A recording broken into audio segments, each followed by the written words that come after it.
Jack Miller rubbed his tired eyes as he stared at the monitor. Another quiet day at the DX-4729 research outpost.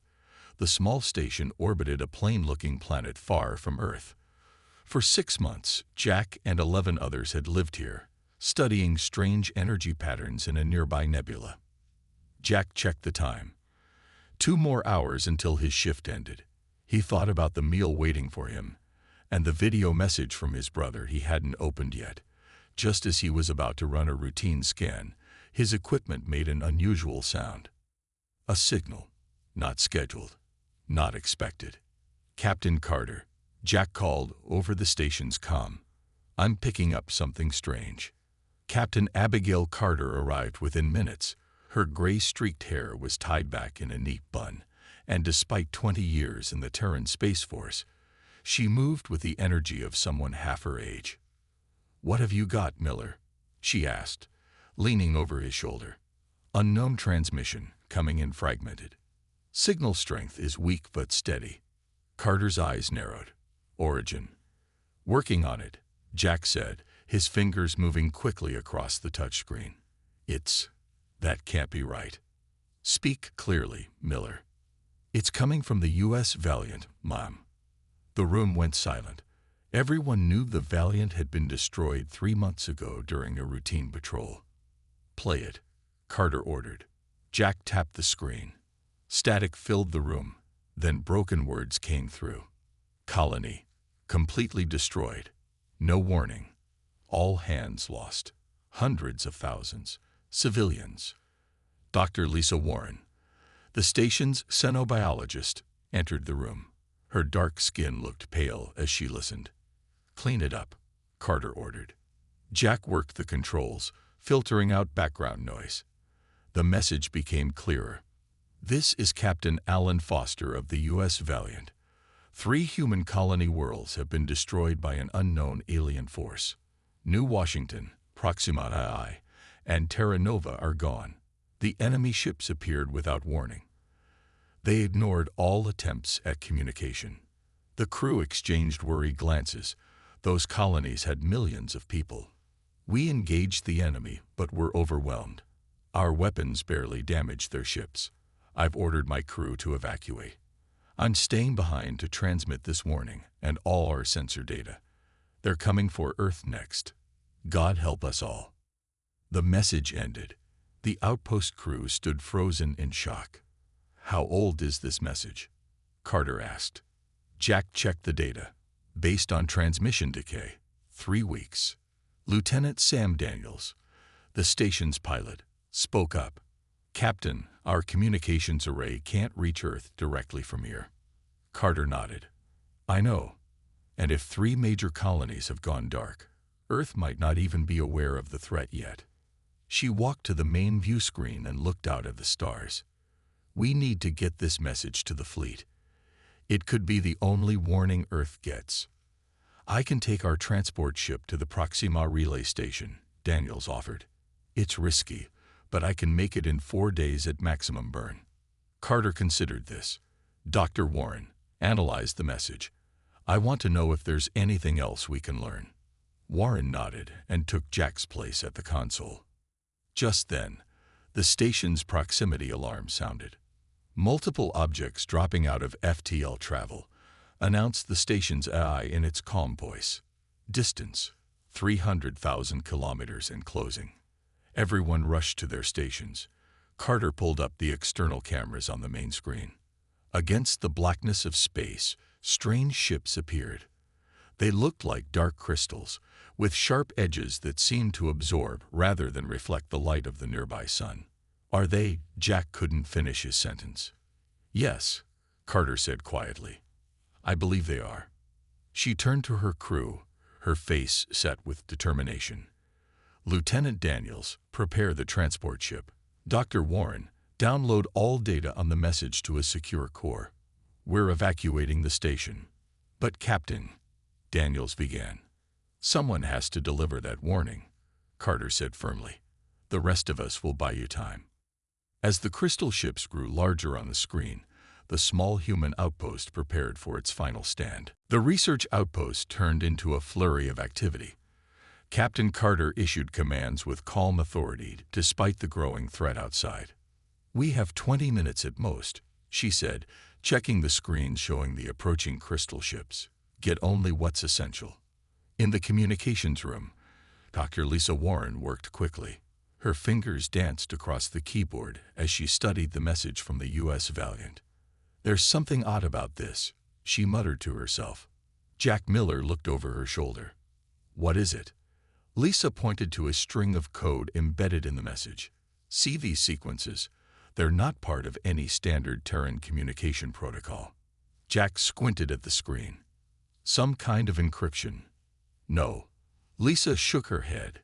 "It's more like a mathematical pattern, almost like it's trying to tell us something beyond the words."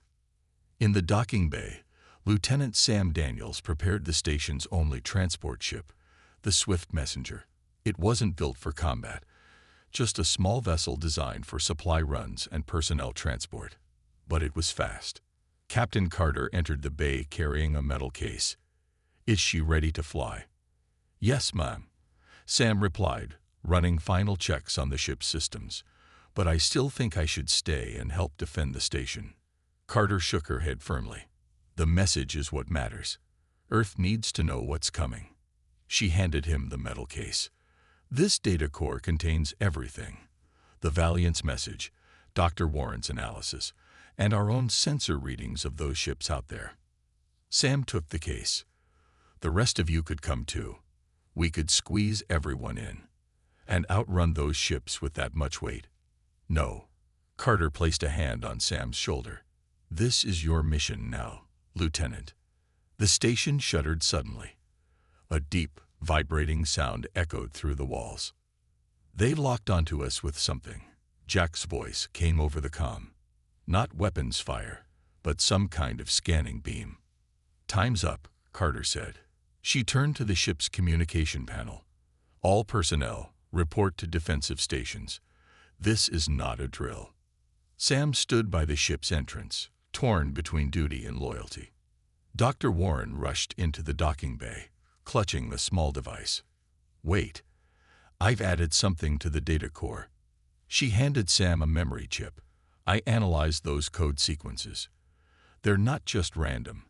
They're navigational coordinates and technical specifications. I think the Valiant was trying to tell us where these aliens came from." "Good work, Doctor," Carter said. She turned to Sam one last time. "Now go." "That's an order." The station shook again, harder this time. The lights flickered. "Multiple breaches detected in sections 3 and 4, announced the station's eye. "Unknown entities have boarded the station." Carter drew her sidearm. "Dr. Warren, with me." "Daniels, launch now." Sam reluctantly entered the Swift Messenger and sealed the hatch. Through the viewport, he saw Carter and Warren running back toward the main section of the station, weapons ready. The launch sequence initiated. The small ship detached from the station and moved away slowly, trying not to draw attention. Through the viewport, Sam watched in horror as more crystal ships surrounded the outpost. They were beautiful in a terrible way, dark shapes that seemed to bend the light around them. A flash of energy shot from one of the alien vessels, striking the station. The impact wasn't explosive like normal weapons. Instead, the section it hit simply disappeared, as if that part of reality had been erased. Sam activated the ship's stealth systems, a basic package designed for avoiding space debris and sensor interference, not for combat situations. But it might be enough. He punched in the coordinates for Proxima Centauri as the computer calculated the fastest route. Behind him, more sections of the station vanished under the alien's strange weapons. "I'm sorry," Sam whispered, watching the outpost grow smaller as he accelerated away. The ship's eye, which the crew had nicknamed Penny, spoke in its calm voice. "Faster than light drive charging. Ready in 30 seconds." Sam took one last look at the dying station that had been his home for 6 months. Then he closed his eyes as the Swift Messenger jumped to FTL, carrying humanity's warning into the darkness. The Swift Messenger hurtled through space, its FTL engines humming at maximum capacity. Sam Daniels sat in the pilot's chair, his face lit by the blue glow of the control panel. 8 hours had passed since he'd left the research outpost. 8 hours since he'd watched those crystal ships destroy everything. Penny, any signs of pursuit? Sam asked the ship's eye. Negative, Lieutenant, Penny replied. No unusual energy signatures detected. Sam let out a breath he didn't realize he'd been holding. He reached for the metal case containing the data core and placed it on his lap.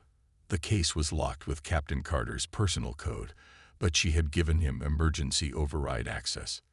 Penny, interface with this data core. Authorization. Daniels Echo 79. A small port opened in the console. Sam inserted the core, and the ship's screens flickered as information began to flow. Processing data, Penny announced. Warning. Some files are heavily encrypted. Show me what you can, Sam said. Images appeared on the main screen, the U.S. Valiant's sensor logs of the crystal ships, tactical data from their brief battle, and Dr. Warren's analysis. Sam studied them carefully, trying to understand what they were facing. The ships were like nothing he'd ever seen. According to the Valiant's scans, they absorbed energy rather than deflecting it. Standard weapons just made them stronger. Lieutenant, Penny said, I found Dr. Warren's additional files. A new set of data appeared. Dr. Warren had been more thorough than Sam expected. She had analyzed the strange mathematical sequences in the Valiant's message and translated them into star charts. There was also a preliminary analysis of the aliens themselves, based on brief visual contact reported by the Valiant. Play the visual record, Sam ordered. The screen showed a grainy image of what appeared to be the aliens. They weren't what Sam expected. Instead of solid beings, they looked almost like walking shadows, tall, thin figures that seemed to shift and change, even as they moved. Void harvesters, Sam read from Dr. Warren's notes. That's what the Valiant called them. According to the notes, the Valiant had managed to capture one brief communication between the alien ships. The universal translator had struggled with it, but certain words came through. Harvest, void, and most disturbing, cleanse. Sam felt cold. This wasn't just an attack. It was extermination. A warning light flashed on the console. Penny, what's that? Minor fluctuation in the FTL field, Penny replied. Recalibrating. The ship shuddered slightly, then stabilized. Estimated time to Proxima Centauri? Sam asked. 3 days, 4 hours at current speed. Sam frowned. Too long. Every hour mattered now. Can we go any faster? Not advisable, Penny replied. Engines are already at 110% of recommended output. Sam made a decision. Increase to 120%. Warning, this will cause significant damage to the engine core. Will it get us to Proxima before the engines fail completely? Penny was silent for a moment, calculating. Probability of reaching Proxima Centauri before critical engine failure, 68%. Do it, Sam ordered. The ship lurched as the engines pushed harder. The hull creaked in protest. Sam turned back to the data. He needed to understand everything before he reached Proxima. Earth's Defense Force would have questions, and he needed answers. He found a personal log entry from Captain Foster of the Valiant, recorded just before the ship was destroyed. These aren't just invaders, Foster's tired voice said. They're exterminators. They've done this before, to other species. We found evidence in the ruins of an ancient civilization on PR 7851. They come, they harvest all advanced life, and they move on. And now it's our turn. Sam closed the file, his mind racing. This wasn't just about saving Earth anymore. It was about saving all advanced life in the galaxy. He looked out at the stars streaking by. Somewhere out there, the void harvesters were moving toward more human worlds. And all that stood between them and humanity's extinction was one damaged transport ship with failing engines, carrying a warning no one was prepared to hear. Admiral Grace Blackwood stood at the window of her office on Earth's orbital command station. At 62, She had seen more space battles than anyone else in the United Earth Defense Force. The stars looked peaceful from here, but she knew better. Her aide, Lieutenant Frank Perkins, entered the room. "Admiral, the messenger from Proxima Centauri has arrived." Grace turned from the window. "Send him in." Lieutenant Sam Daniels walked through the door. His uniform was wrinkled, and his eyes showed exhaustion. He saluted sharply despite his tired state. "Lieutenant Samuel Daniels reporting, ma'am." "At ease, Lieutenant," Grace said. "I understand you've brought important information." Sam placed a metal case on her desk. "The research outpost at DX-4729 received a distress call from the U.S. Valiant 3 weeks ago. Captain Carter ordered me to deliver this data to Earth Command." Grace raised an eyebrow. "The Valiant was destroyed months ago." "Yes, Mom, but they sent a final message before they were lost." Sam opened the case and removed the data core.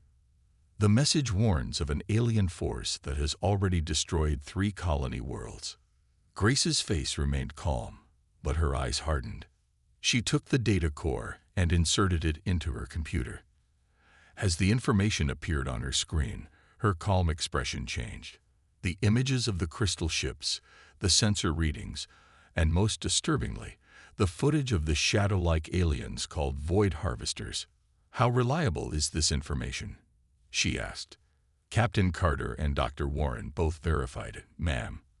"And?" Sam hesitated. "I saw those ships myself. They destroy our research outpost. I'm the only survivor." Grace was silent for a long moment. "Lieutenant, what you've brought us changes everything. We've lost contact with several outer colonies in the past month. We thought it was normal communication delays." She pressed a button on her desk. "This is Admiral Blackwood. Call an emergency meeting of the Joint Species Defense Council. Priority Alpha. 1 hour." Sam looked confused. "The Joint Council? But Mom, this is a human matter." Grace shook her head. "Not anymore. If these void harvesters are what the Valiant believe them to be, this threatens every spacefaring species." An hour later, Admiral Blackwood stood before the Joint Species Defense Council. 7 alien representatives sat around a large table, each one from a different Alliance species. "Esteemed representatives," Grace began, "I've called this emergency meeting because we face an unprecedented threat." She displayed the data from Sam's core. The alien representatives watched in silence as the images of the void harvesters appeared. The Arcturian ambassador, a tall blue-skinned being named Krell, spoke first. "Admiral Blackwood, while this is concerning, each species has always been responsible for its own defense." "With respect, Ambassador," Grace replied, "these harvesters aren't just targeting humans.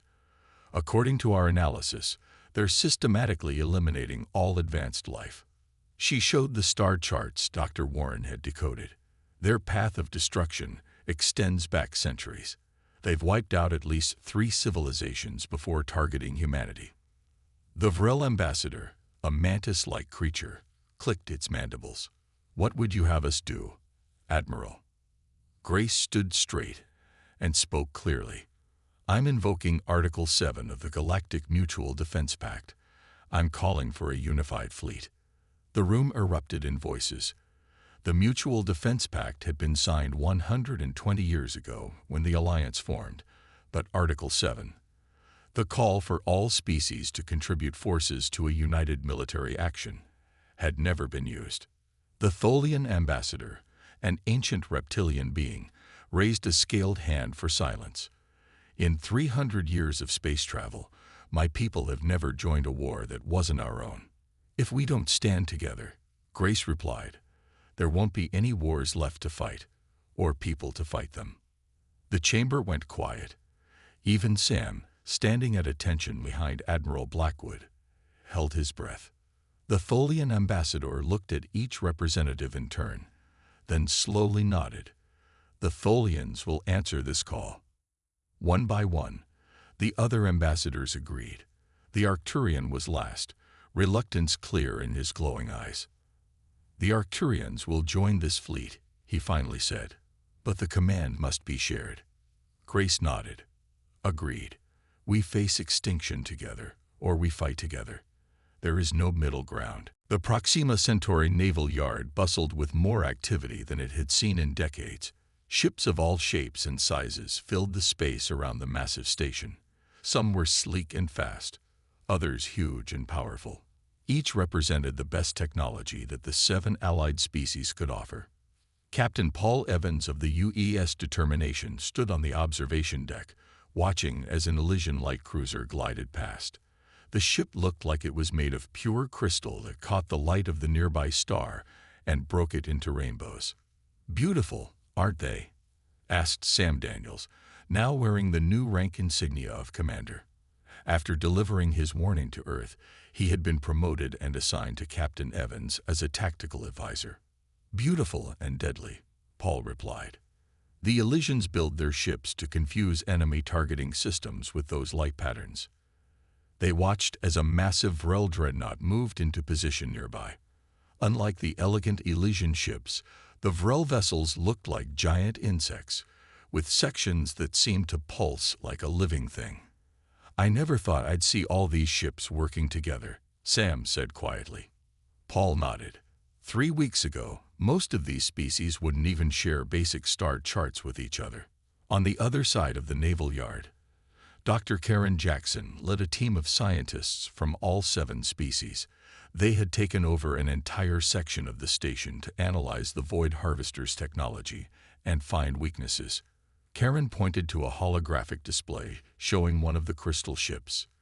The outer layer absorbs energy weapons, but physical impacts still cause damage. A Vrel scientist clicked its mandibles in agreement. "Our sonic disruptors might be effective. They create vibrations that could shatter their crystal structure." An Arcturian engineer added, "If we combine that with our phase-shifting technology, we might be able to bypass their outer defenses entirely." Karen smiled for the first time in days. "That's exactly what I was thinking." Back on the command deck, Admiral Blackwood met with the fleet commanders. 7 alien admirals stood around a large tactical display, each bringing centuries of combined military experience. "The Void Harvesters have been spotted near the Ta Ceti system," Grace said. "According to our intelligence, they'll reach the main colony in 3 days." The Tholian admiral, a reptilian being named Soth, pointed a scaled finger at the display. "We should intercept them here, away from the colony."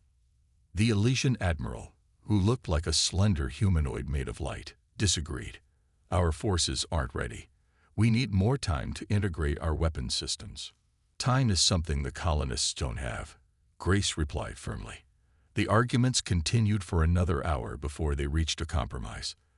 The fleet would launch in 24 hours, ready or not. As the meeting ended, Grace pulled Captain Evans aside. "Paul, I'm putting you in charge of tactical coordination between the species. Your ship will serve as the command center for the human contingent." Paul straightened. "Yes, Admiral. The determination won't let you down." "I know she won't," Grace said. She looked tired but determined. "This is the largest fleet ever assembled in known space. Over 500 capital ships and thousands of smaller vessels. And yet, I wonder if it will be enough." As night fell on the naval yard, or what passed for night in space, Sam stood alone on an observation platform. Below him, crews worked around the clock to prepare the fleet.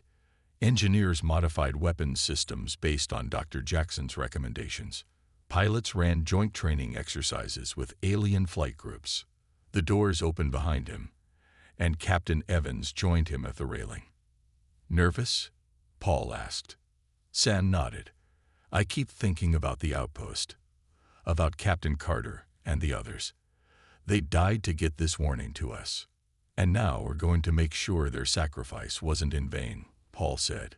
He pointed to a massive Tholian warship moving into formation. "Look at that. In 120 years, no one has ever seen the Tholian war fleet. And now they're here, fighting alongside us." Sam watched as ships from all 7 species formed up in their battle groups. "Do you think we can win?" Paul looked out at the assembled armada, the most powerful fleet the galaxy had ever seen. I don't know, but I do know this: if we're going down, we're going down together. The United Fleet dropped out of faster-than-light travel at the edge of the Ta-CD system. 500 capital ships and thousands of smaller vessels moved into formation, their lights blinking against the darkness of space. On the bridge of the UES Determination, Captain Paul Evans sat in the command chair. The main screen showed the vast emptiness ahead of them. "All ships report ready, Captain," said the communications officer. Paul nodded. "Tell them to maintain position and keep scanning." Commander Sam Daniels stood at the tactical station, watching the sensor readings. "Nothing yet, Captain, but they'll be here." Admiral Blackwood's face appeared on a side screen. "Captain Evans, is your battle group in position?" "Yes, Admiral. All human vessels are in formation. The Elysians and Vrel are on our flanks as planned." On the other side of the fleet, the ancient Tholian warships took up their positions, their reality-distorting weapons powered up and ready. The Arcturians, despite their initial reluctance, had provided their fastest ships for reconnaissance. "Energy spike detected," announced the sensor officer suddenly. "Multiple objects dropping out of FTL at bearing 047. The bridge crew fell silent as the main screen shifted to show the arrival of the Void Harvester fleet. The crystal ships appeared one by one, each larger than the last. They moved with unnatural precision, forming a perfect geometric pattern. "There are so many," someone whispered. "Fleet count is at 300 capital ships and rising," said the sensor officer, her voice steady despite the fear. Admiral Blackwood's voice came through clear on the comms. "All ships, prepare to engage. Remember your training. Remember what we're fighting for." The Allied fleet moved forward. The first shots came from the human vessels, railguns firing hypersonic projectiles that streaked across space toward the crystal ships. Most bounced off harmlessly. A few caused minor damage, but the harvesters seemed barely to notice as they continued their advance. "They're not even bothering to evade," Sam said. Then the harvesters fired back. Beams of dark energy lanced out, striking an Elysian cruiser. Instead of an explosion, the ship simply disappeared, leaving nothing behind. "Dear God," Paul whispered. More beams fired, and more Allied ships vanished from existence. Panic spread through the fleet as captains broke formation, trying to evade the terrible weapons. "Stand firm," shouted Admiral Blackwood over the fleet-wide channel. "Do not break formation." But it was too late. The carefully planned battle turned into chaos as ships scattered. The Void Harvesters pressed their advantage, picking off isolated vessels one by one. On the Determination, alarms blared as a harvester ship locked onto them. "Evasive maneuvers," Paul ordered. The massive human battleship lurched as its engines fired at full power. The dark energy beam missed by meters, striking a smaller vessel behind them instead. "Captain," called Dr. Karen Jackson from the science lab. "We have something." The Vrel sonic disruptors combined with the Tholian phase cannons. "It's working." On the tactical display, Sam saw a harvester ship finally showing signs of damage. A combined attack from a Vrel dreadnought and Tholian warship had created a visible crack in its crystal hull. "Send that data to all ships immediately," Paul ordered. But even as the message went out, more Allied ships disappeared under the harvesters' weapons. For every harvester they damaged, 5 Allied ships were lost. "Admiral," Paul called to Blackwood, "we need to regroup. We're taking too many losses." Grace's face was grim on the screen. "Agreed. All ships, fall back to Rally Point Beta. We need to regroup and adapt our strategy." The retreat order went out, and the Allied fleet began to disengage. The Determination fired covering shots as smaller ships jumped to FTL. As they prepared to retreat, Sam looked at the sensor readings once more. "Captain, I have an idea. Those beacons we were going to use for targeting, I think we could place them inside the enemy formation. It would give us exact coordinates for our return attack." Paul considered this for only a moment. Do it. Sam nodded, already moving toward the hangar bay. I'll take a stealth team. We'll place the beacons and meet you at the rally point. Paul caught his arm. This is volunteer only, Commander. Sam looked back at the screen, at the disappearing Allied ships and the relentless advance of the harvesters. I know, sir, but someone has to do it. 3 days after their retreat, the Allied fleet gathered at the edge of the Ta Siti system once more. This time, they were ready. Every ship had been modified based on what they had learned in the first battle. The Vrel's sonic disruptors were now linked to the Tholian's phase cannons through special relay systems. The Elysians had adjusted their light-bending technology to confuse the Harvester's targeting systems. Human ships carried new armor designed to resist the dark energy weapons. On the bridge of the UES Determination, Captain Paul Evans waited anxiously for word from Commander Sam Daniels. 3 days ago, Sam had led a team of volunteers in stealth ships to plant quantum beacons throughout the Harvester fleet. The mission was dangerous, possibly suicidal, but it would give them the targeting data they needed. Any contact from Commander Daniels? Paul asked. The communications officer shook her head. Nothing yet, sir. Just then, a signal appeared on the screen. Captain, I'm picking up a beacon activation. Paul leaned forward. Location: right in the middle of the Harvester formation. Sir. A small smile crossed Paul's face. He did it. Admiral Blackwood's face appeared on the screen. Captain Evans, we're detecting the beacons. Is your battle group ready? Yes, Admiral. All ships report ready for combat. Grace nodded. All fleet commanders. This is Admiral Blackwood. The enemy doesn't know we can hurt them now. Let's show them what happens when you threaten our worlds.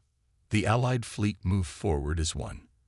This time, there was no hesitation, no fear. Every ship, from every species, had a clear purpose. The Void Harvesters seemed surprised by their return. Their perfect formation broke slightly as they turned to face the approaching fleet. They didn't expect us to come back, Paul said. Weapons, target the coordinates from Commander Daniels' beacons. Fire on my mark. The Determination's weapons charged, along with hundreds of other ships across the fleet. Fire, Paul ordered. The combined attack hit the Harvester fleet with devastating precision. Sonic waves from the Vrel ships created vibrations in the crystal structures, while the Tholian phase cannons bypassed outer defenses to strike at vital systems. Human railguns and missiles hit the weakened points. For the first time, Harvester ships exploded in bursts of dark energy and crystal fragments. The battle raged for hours. Ships were lost on both sides. But this time, the Allies fought as one perfect machine. When Elysian shields failed, Arcturian vessels moved to protect them. When Vrel dreadnoughts needed time to recharge, human and Tholian ships provided covering fire. In the midst of the battle, a small stealth ship docked with the Determination. Commander Sam Daniels and what remained of his team stepped onto the bridge, exhausted but alive. Commander, Paul said with relief, your beacons saved the fleet. Sam nodded tiredly. We lost half our team placing them, but it was worth it. A massive explosion lit up the view screen as 3 more Harvester ships were destroyed by a combined attack. But still, the enemy fought on. Admiral Blackwood's voice came over the comm system. The Harvesters are retreating toward their command ship. If we can destroy it, we might break their coordination. Paul looked at the tactical display. The Harvester command ship was massive, at least twice the size of any other vessel in their fleet. It was also heavily protected, surrounded by layers of smaller ships. We need to get closer, Paul said. We need a direct hit. On her flagship, the Indomitable, Admiral Blackwood made her decision. All ships, this is Admiral Blackwood. Cover the Indomitable. We're going in. Paul watched in awe as the Admiral's ship broke formation and drove straight toward the Harvester command vessel. The Indomitable took hit after hit, parts of its hull breaking away under the assault. What is she doing? Sam asked. "Winning this war," Paul replied softly. The Indomitable rammed directly into the Harvester command ship. There was a moment of silence, then a massive explosion as the quantum resonance bomb Admiral Blackwood had brought aboard detonated. The blast rippled through the Harvester fleet, the chain reaction taking out ship after ship as their linked systems failed. "All ships, press the advantage," ordered the Tholian Admiral, taking command. "Don't let them regroup." The Allied fleet surged forward, firing everything they had at the disorganized enemy. Harvester ships began to turn away, jumping to FTL in retreat. On the Determination's bridge, the crew watched in stunned silence. "They're running," Sam said in disbelief. Paul nodded, a mix of grief and triumph on his face. "And we're still here." Across the fleet, the same message spread from ship to ship, from species to species, not a cry of distress, but a shout of victory. The war wasn't over, but for the first time, there was hope. The distress call that had summoned the galaxy's most powerful fleet had done more than warn of danger. It had united 7 species against extinction and shown that even the most terrifying enemy could be defeated through unity, courage, and sacrifice.